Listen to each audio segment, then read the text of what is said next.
नमस्कार, आप देख रहे हैं IBN7 में आपके साथ पायल भुयन। शुरुआत करते हैं फटाफट खबरों की। कांग्रेस के उपाध्यक्ष राहुल गांधी सुबह सुबह दिल्ली के रघुवीर नगर पहुंच गए हैं। यहां उन्होंने एक मंदिर में पूजा अर्चना की। राहुल के साथ प्रदेश कांग्रेस अध्यक्ष अजय माकन भी थे। रघुवीर नगर में राहुल गांधी फेरी वालों और रेडी पटरी वालों से मिले। यहां उन्होंने इन लोगों की समस्याएं जानी। सीबीआई आज से व्यापम घोटाले की जांच शुरू करने जा रही है। इसके लिए 40 सदस्यों की टीम बनाई गई है। आज ये टीम भोपाल पहुंचेगी। आपको बता दें कि घोटाले से जुड़े 47 लोगों की जान अब तक जा चुकी है। कांग्रेस नेता दिग्विजय सिंह और इस केस के विसल ब्लोअर्स की याचिका पर सुप्रीम कोर्ट ने व्यापम घोटाले की जांच सीबीआई को सौंप दी है। सीबीआई व्यापम घोटाले के अलावा संदिग्ध मौतों की भी जांच करेगी। आपको बता दें कि सीबीआई ने व्यापम घोटाले केस से जुड़े कई अहम लोगों से संपर्क भी किया है। साथ ही विसल ब्लोअर्स से कुछ दस्तावेज भी लिए हैं। आज तक के पत्रकार अक्षय सिंह की मौत की जांच कर रही मध्य प्रदेश पुलिस ने व्यापम घोटाले के विसल ब्लोअर्स आनंद राय से पूछताछ की है। पत्रकार अक्षय सिंह की मौत से पहले आनंद राय उनके साथ मौजूद थे। खबर के मुताबिक आनंद राय ने अपने जवाब झाबुआ के मेघनगर पुलिस को सौंप दिए हैं। आनंद राय मध्य प्रदेश सरकार के स्वास्थ्य विभाग में काम करते हैं। आपको बता दें कि व्यापम घोटाले की कवरेज के दौरान आज तक के पत्रकार अक्षय सिंह की झाबुआ में संदिग्ध हालत में मौत हो गई थी। आसाराम केस के प्रमुख गवाह कृपाल सिंह की मौत की जांच के लिए पुलिस ने 7 टीमें बनाई हैं। इन 7 टीमों ने अलग अलग शहरों में जाकर जांच शुरू की है। आसाराम केस में पीड़ित नाबालिग के पिता ने कहा है कि वो कोर्ट से पूरे मामले की सीबीआई जांच की मांग करेंगे। उन्होंने साफ किया है कि वो आसाराम से नहीं डरते और इंसाफ के लिए लड़ते रहेंगे। उधर कृपाल सिंह के भाई ने अपने पूरे परिवार की सुरक्षा की मांग की है। उधर तिलहर के सीओ ने कहा है कि कृपाल सिंह ने 3 लोगों के नाम बताए थे। रविवार को देर रात तीनों को गिरफ्तार कर लिया गया है।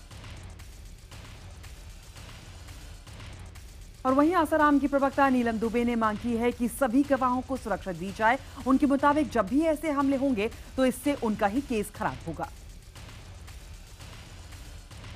भारत ने दाऊद इब्राहिम की पाकिस्तान में मौजूदगी से जुड़े सबूत नवाज शरीफ सरकार को सौंप दिए हैं। इस नए डॉसियर में पाकिस्तान में दाऊद इब्राहिम का एड्रेस और उसके कॉल डिटेल्स भी शामिल हैं। पिछले दिनों दाऊद की पाकिस्तान में मौजूदगी का कोई सबूत न होने की बात कर सरकार विपक्ष के निशाने पर आ चुकी है। रविवार को जम्मू कश्मीर के कुपवाड़ा के केरन सेक्टर में सेना ने घुसपैठ की कोशिश को नाकाम कर दिया। पाकिस्तान की ओर से घुसपैठ को नाकाम करते हुए सुरक्षा बलों ने 3 आतंकियों को मार गिराया। दरअसल अमरनाथ यात्रा के चलते आतंकी गड़बड़ी फैलाने की फिराक में हैं। उत्तर प्रदेश में तैनात आईपीएस अधिकारी अमिताभ ठाकुर और उनकी पत्नी नूतन ठाकुर ने उनके खिलाफ लगे रेप के आरोपों की सीबीआई जांच की मांग की है। उनके मुताबिक राज्य की पुलिस दबाव में काम कर रही है। आईपीएस अधिकारी अमिताभ ठाकुर के खिलाफ गाजियाबाद की एक महिला ने रेप का आरोप लगाया है। रविवार को खुद अमिताभ ठाकुर ने प्रेस कॉन्फ्रेंस की और एफआईआर को मुलायम की तरफ से एक रिटर्न गिफ्ट बताया। अमिताभ ठाकुर ने कहा है कि उनका सिर्फ इतना दोष है कि वो मुलायम के खिलाफ केस करने गए। उधर आरोप लगाने वाली महिला के पति का कहना है कि मामले को बेवजह राजनीतिक रंग देने की कोशिश की जा रही है। अमिताभ ठाकुर के मुलायम सिंह पर लगाए आरोपों को लेकर समाजवादी पार्टी ने कहा है कि कुछ लोग अनर्गल दुष्प्रचार कर रहे हैं। वहीं उत्तर प्रदेश सरकार में कैबिनेट मंत्री शिवपाल यादव ने कहा है कि मुलायम सिंह वरिष्ठ नेता हैं और उन्हें किसी को भी गलती से डांटने का हक है। बिहार विधान परिषद चुनाव में एनडीए के शानदार नतीजों पर पार्टी के ही नेता शत्रुघ्न सिन्हा ने कहा है कि नतीजों को लेकर ज्यादा इतराने की जरूरत नहीं है। शत्रुघ्न सिन्हा के मुताबिक बिहार विधान परिषद का चुनाव परिणाम किसी के पक्ष में नहीं गया है।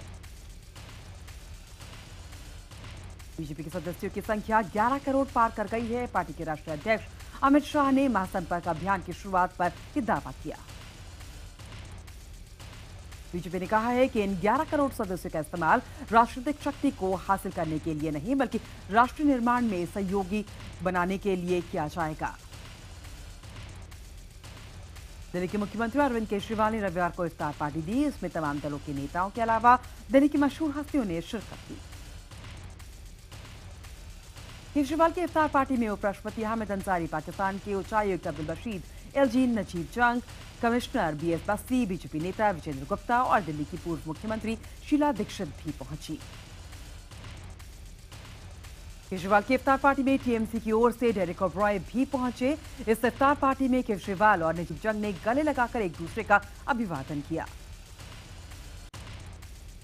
बिहार के पूर्व मुख्यमंत्री जीतन राम मांझी और सांसद पप्पू यादव ने एक मंच से चुनाव लड़ने की बात कही। एनडीए पर ज्यादा सीट देने के लिए दबाव बनाना शुरू कर दिया है।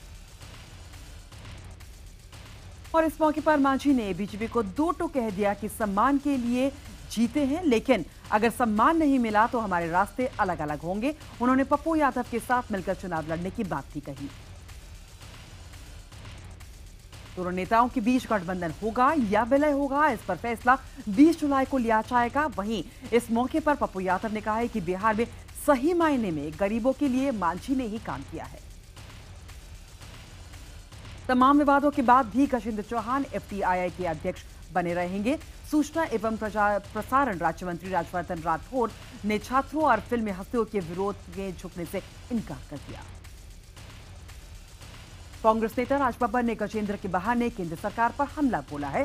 राजबब्बर ने कहा है कि सूची में बड़े नाम होने के बावजूद एक ऐसे शख्स को चेयरमैन बना दिया गया जिसके सारे स्टूडेंट्स विरोध कर रहे हैं। राजबब्बर ने सवाल पूछा कि अगर चौहान इस बात के लिए उपयुक्त हैं तो छात्र उनका विरोध क्यों कर रहे हैं। आपको बता दें कि चौहान का विरोध 1 महीने से ज्यादा से हो रहा है। आरएसएस के करीबी चंद्रकांत घरोट का फिल्मी सेंसर बोर्ड का सदस्य बनाए जाने पर विवाद खड़ा हो गया है।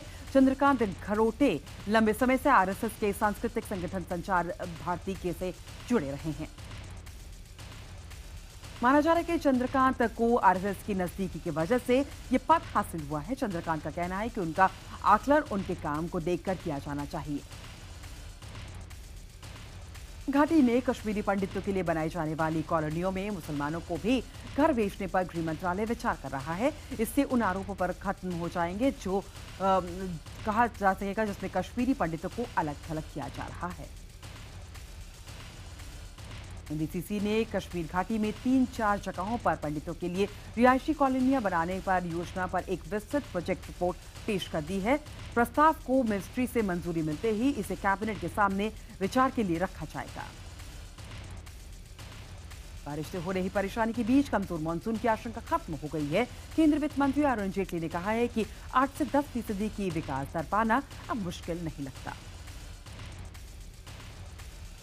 जेटली ने कहा कि बारिश के मामले में इस साल भगवान हम पर मेहरबान रहे हैं और इस बार पिछले साल से ज्यादा बारिश हुई है। ऐसे में देश के पास फिलहाल खुश होने के लिए कुछ चीजें हैं, लेकिन भारत के सामने कुछ चैलेंजेस भी हैं।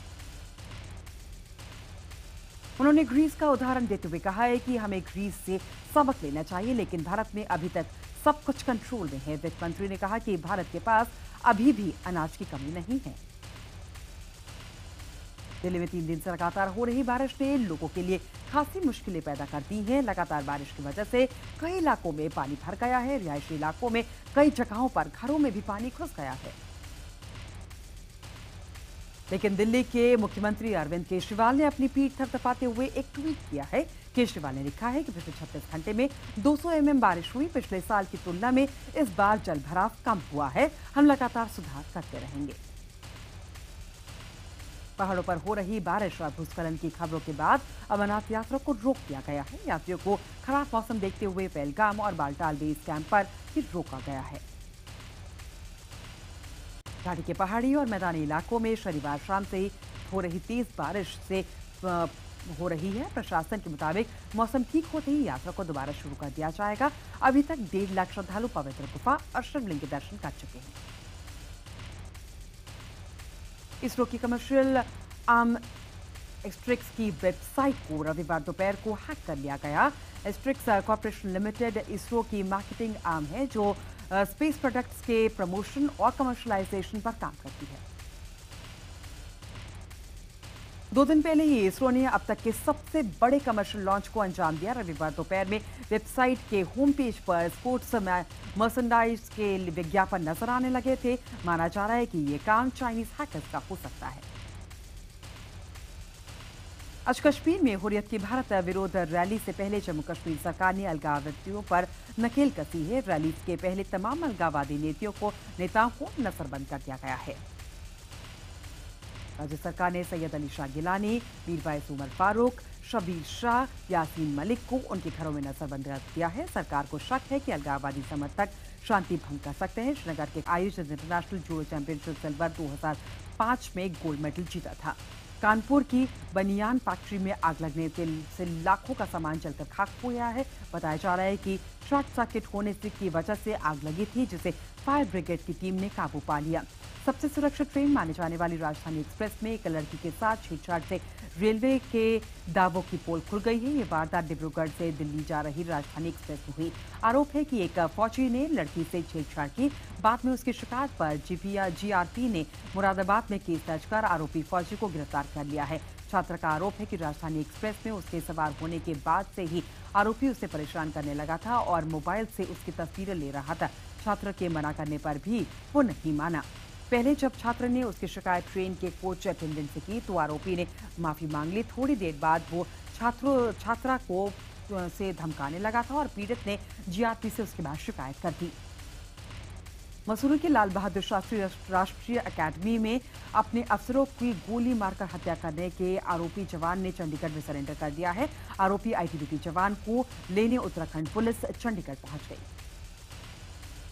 आज पुलिस आरोपी को ट्रांजिट रिमांड पर लेकर मसूरी जाएगी। गौरतलब है कि आरोपी जवान हत्या करने के बाद एलएमजी और कारतूस लेकर फरार हो गया था। अब पुलिस हथियार की भी तलाश करेगी। झारखंड के लातेहार में नदी पर पुल नहीं होने की वजह से बच्चे जान जोखिम में डालकर नाव से नदी पार करते हैं। नाव पर क्षमता के अधिक लोगों की सवारी से खतरा बरकरार है। सवाईमाधोपुर पुलिस ने नोएडा में भागी 3 नाबालिग लड़कियों को बरामद किया है। ये तीनों लड़कियां परिवार को बगैर बताए मुंबई के लिए निकल गई थी, लेकिन सवाईमाधोपुर रेलवे स्टेशन पर उतर गई। रेलवे स्टेशन पर तैनात पुलिस वालों को जब शक हुआ तो उन्होंने पूछताछ की तो लड़कियों ने हकीकत बता दी। फिलहाल तीनों को चाइल्ड केयर में रखा गया है और उनके मां बाप को सूचित कर दिया गया है। हिमाचल प्रदेश के धर्मशाला में एक अमेरिकी महिला की लाश मिली है। होटल से 3-4 दिन तक बाहर नहीं आने के बाद लोगों ने पुलिस को जानकारी दी। मौत के कारणों का अभी तक पता नहीं चल पाया है। पुंछ के छतराल सेक्टर में बादल फटने से सेना को नुकसान हुआ है। 11 जुलाई की रात भारी मात्रा में आए पानी से सेना के 20 से ज्यादा ठिकाने तबाह हो गए हैं। हालांकि जवानों को कोई नुकसान नहीं पहुंचा। विंबलडन में एक बार फिर लिएंडर पेस ने कमाल कर दिया है। पेस ने अपनी जोड़ीदार मार्टिना हिंगिस के साथ मिलकर मिक्स डबल्स का खिताब अपने नाम कर लिया है। आपको बता दें कि लिएंडर पेस के करियर का ये 16वां ग्रैंड स्लैम खिताब। भारत के युवा टेनिस खिलाड़ी सुमित नागल ने भी विंबलडन में बेजोड़ प्रदर्शन करते हुए वियतनाम में के अपने जोड़ीदार हुआंग ली के साथ मिलकर जूनियर मेंस डबल का खिताब जीत लिया। 70 साल के नागर और हुआंग ली की जोड़ी ने फाइनल मुकाबले में अमेरिका के खिलाड़ी और जापान के खिलाड़ी की जोड़ी को 7-6, 6-4 से हरा दिया। विंबलडन में महिलाओं का डबल्स खिताब जीतने पर सानिया मिर्जा और उनकी जोड़ीदार मार्टिना हिंगिस को बधाई देने वालों का तांता लग गया है। दूसरे वनडे में भारत ने जिम्बाब्वे को 62 रनों से हरा दिया। इस तरह वनडे सीरीज पर भारत ने कब्जा कर लिया है।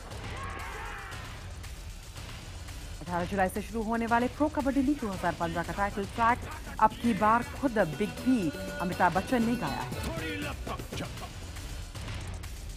शाहिद कपूर और मीरा राजपूत की शादी का रिसेप्शन रविवार को मुंबई के लोअर परेल के एक होटल में हुआ।